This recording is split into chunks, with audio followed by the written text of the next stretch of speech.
The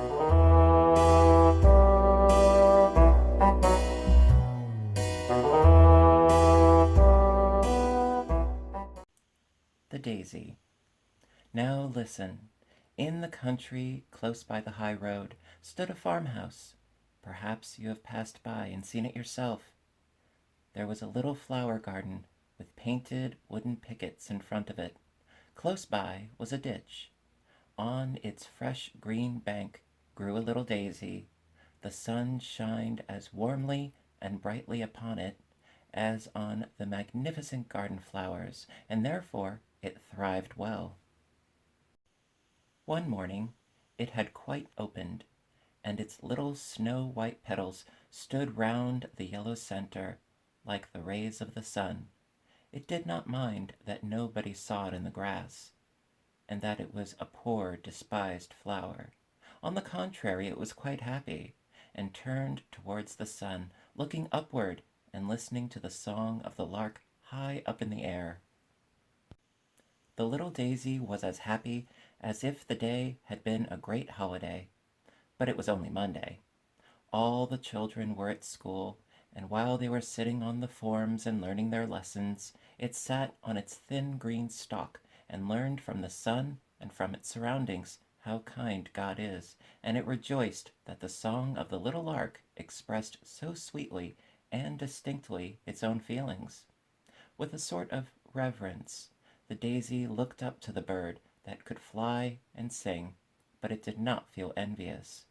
I can see and hear, it thought. The sun shines upon me, and the forest kisses me. How rich I am! In the garden close by grew many large and magnificent flowers, and, strange to say, the less fragrance they had, the haughtier and prouder they were. The peonies puffed themselves up in order to be larger than the roses, but size is not everything.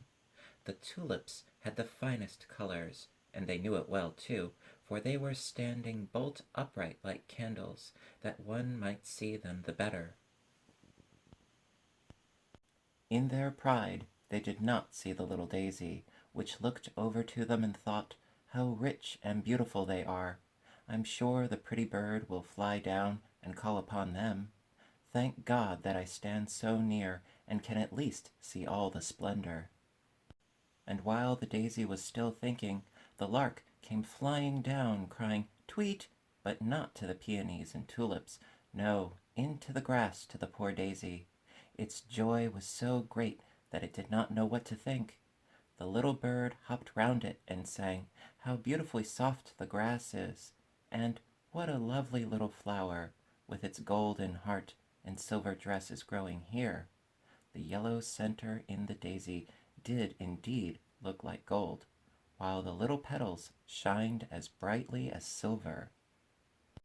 How happy the daisy was, no one has the least idea. The bird kissed it with its beak, sang to it, and then rose again up to the blue sky. It was certainly more than a quarter of an hour before the daisy recovered its senses. Half ashamed, yet glad at heart, it looked over to the other flowers in the garden. Surely they had witnessed its pleasure and the honor that had been done to it. They understood its joy. But the tulips stood more stiffly than ever. Their faces were pointed and red because they were vexed. The peonies were sulky. It was well that they could not speak, otherwise they would have given the daisy a good lecture. The little flower could very well see that they were ill at ease, and pitied them sincerely. Shortly after this, a girl came into the garden with a large, sharp knife. She went to the tulips and began cutting them off, one after another. "Ugh!" sighed the daisy. "That's terrible! Now they are done for." The girl carried the tulips away. The daisy was glad that it was outside, and only a small flower. It felt very grateful. At sunset it folded its petals and fell asleep, and dreamed all night of the sun and the little bird. On the following morning when the flower once more stretched forth its tender petals like little arms toward the air and light, the daisy recognized the bird's voice, but what it sang sounded so sad. Indeed, the poor bird had good reason to be sad, for it had been caught and put into a cage close by the open window. It sang for the happy days when it could merrily fly about, of fresh green corn in the fields, and of the time when it could soar almost up to the clouds. The poor lark was most unhappy as a prisoner in a cage. The little daisy would have liked so much to help it, but what could be done? Indeed, that was very difficult for such a small flower to find out. It entirely forgot how beautiful everything around it was, how warmly the sun was shining, and how splendidly white its own petals were. It could only think of the poor captive bird, for which it could do nothing. Then two little boys came out of the garden. One of them had a large, sharp knife, like that with which the girl had cut the tulips. They came straight towards the little daisy, which could not understand what they wanted. "Here's a fine piece of turf for the lark," said one of the boys, and began to cut out a square round the daisy, so that it remained in the center of the grass. "Pluck the flower off," said the other boy, and the daisy trembled for fear, for to be pulled off meant death to it, and it wished so much to live, as it was to go with the square of turf into the poor captive lark's cage. "No, let it stay," said the other boy. "It looks so pretty." And so it stayed, and was brought into the lark's cage. The poor bird was lamenting its lost liberty, and beating its wings against the wires, and the little daisy could not speak or utter a consoling word, much as it would have liked to do so. So the forenoon passed. "I have no water," said the captive lark. "They have all gone out and forgotten to give me anything to drink. My throat is dry and burning. I feel as if I had fire and ice within me, and the air is so oppressive. Alas, I must die and part with the warm sunshine and the fresh green meadows, and all the beauty that God has created." And it thrust its beak into the piece of grass to refresh itself a little. Then it noticed the little daisy, and nodded to it, and kissed it with its beak, and said, "You must also fade in here, poor little flower. You and the piece of grass are all they've given me in exchange for the whole world which I enjoyed outside.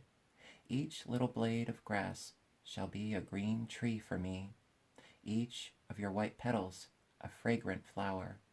Alas, you only remind me of what I have lost." "I wish I could console the poor lark," thought the daisy, and could not move one of its leaves, but the fragrance of its delicate petals streamed forth, and was much stronger than such flowers usually have. The bird noticed it, although it was dying with thirst, and in its pain tore up the green blades of grass, but it did not touch the flower. The evening came, and nobody appeared to bring the poor bird a drop of water. It opened its beautiful wings and fluttered about in its anguish.